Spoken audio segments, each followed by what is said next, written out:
Namaste everyone. Welcome to Prepare with Lakshmi.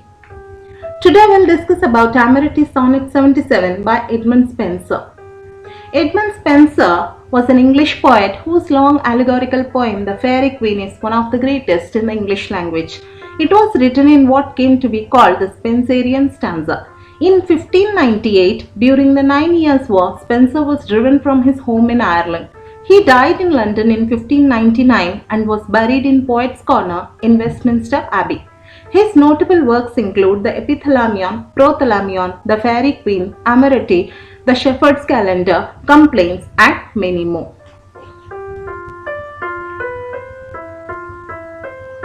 Amoretti Sonnet 77, Love as Feast.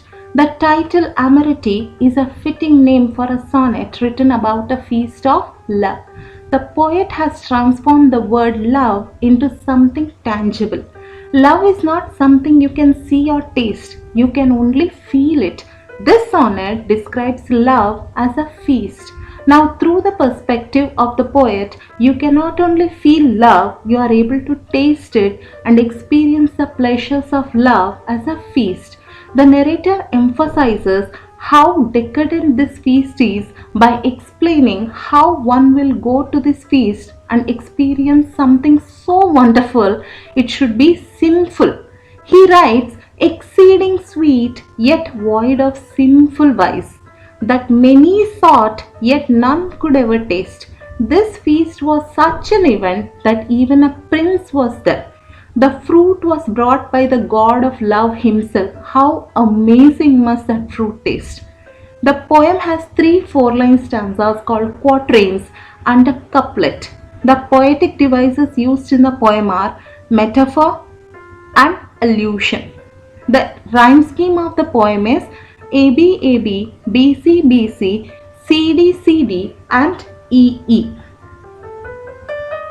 I'll read the stanza and explain it briefly. I have also underlined some words to remember the poem easily and listed the meanings at the bottom of the screen. Was it a dream or did I see it plain? A goodly table of pure ivory, all spread with junkets fit to entertain the greatest prince with pompous royalty. Now in the first quatrain, Spenser wonders what he was seeing was a dream or did he see clearly a goodly table. A goodly table means a beautiful table made of pure ivory. Ivory comes from elephant tusks. Okay, this beautiful table, on this beautiful table were spread delicacies, all spread with delicacies, means this table is full of delicacies which were fit to entertain a greatest prince of grand royalty. Plain here means clearly. Did I see it clearly? The poet is asking. Amongst which there in a silver dish did lie 2 golden apples of unvalued price, far passing those which Hercules came by, or those which Atalanta did entice. Amongst which means among the spread of delicacies that were on the table, there was a silver dish in which 2 golden apples of unvalued price were. Unvalued means invaluable, priceless. These golden apples were priceless and far superior to those which were brought by Hercules or to which Atalanta was attracted to. Now he is comparing these golden apples to the golden apples brought by Hercules. Hercules, as one of his labors, has to bring 3 golden apples from Hesperides. Okay, Hesperides is daughters of evening star.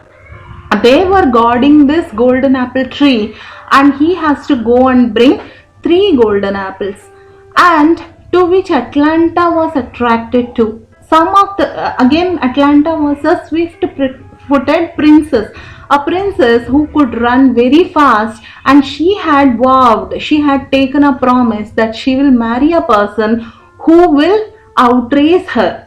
So all the other princes who lost to her were executed by her. Okay, Hippomenes was one of the prince who distracted her by showing these golden apples, to which Atlanta was attracted to, and that is how he won and he eventually married her. The poet is comparing these two golden apples are far more superior to those which Hercules brought or to which Atlanta was attracted to. Exceeding sweet, yet void of sinful vice, that many sought, yet none could ever taste, sweet fruit of pleasure, brought from paradise by love himself, and in his gold garden placed. Her breast the table was so richly spread, my thoughts the guests which would thereupon have fed. Thereon have fed. In the third quatrain, Spenser explains that the two apples were so sweet that it is so wonderful that it is sinful. It should be sinful. And many people sought for them, many people coveted for them, many people wanted them, but none could ever taste. Nobody was able to acquire them or taste them. He is saying these two apples are sweet fruit of pleasure. He is telling these fruits are of pleasure brought from paradise. From paradise, these fruits are brought by love himself. Look at the capital L. It says love, the Cupid, the god of love himself, the Eros himself brought these apples to from garden of paradise, and he placed them in his own garden.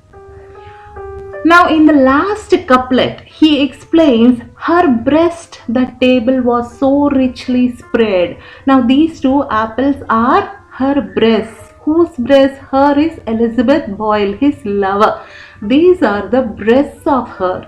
And he says, my thoughts the guests. Now he is saying the table is full of ivory, that is her chest. He might be explaining, and it is full of delicacies, and on that there is a bowl, silver bowl, in which there are two golden apples. And he is saying if it is a table, the guests will be feeding at the table.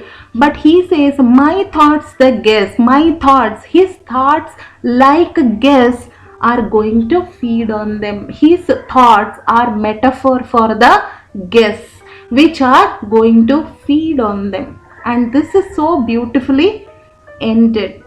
We would never come to know in the first three quatrains that he is talking about her breasts. And one more allusion here, one more explanation over here, the Eros moving the fruit of pleasure from garden of paradise to his own garden suggests that Elizabeth Boyle was going through puberty and still physically maturing. The garden of paradise is a symbol of fertility, and Eros moving her from there to his garden specifies that she is still not yet mature enough. She is still going through puberty. Such a erotic poem, if you ask me. And this was the end of the 3 sonnets we had for our syllabus. I hope you enjoyed them as much as I have, and all the 3 sonnets were so beautiful to read also and to explain also. I hope you enjoyed them as much as I have, and have a wonderful day. I'll meet you in my next video, that is of epithalamia.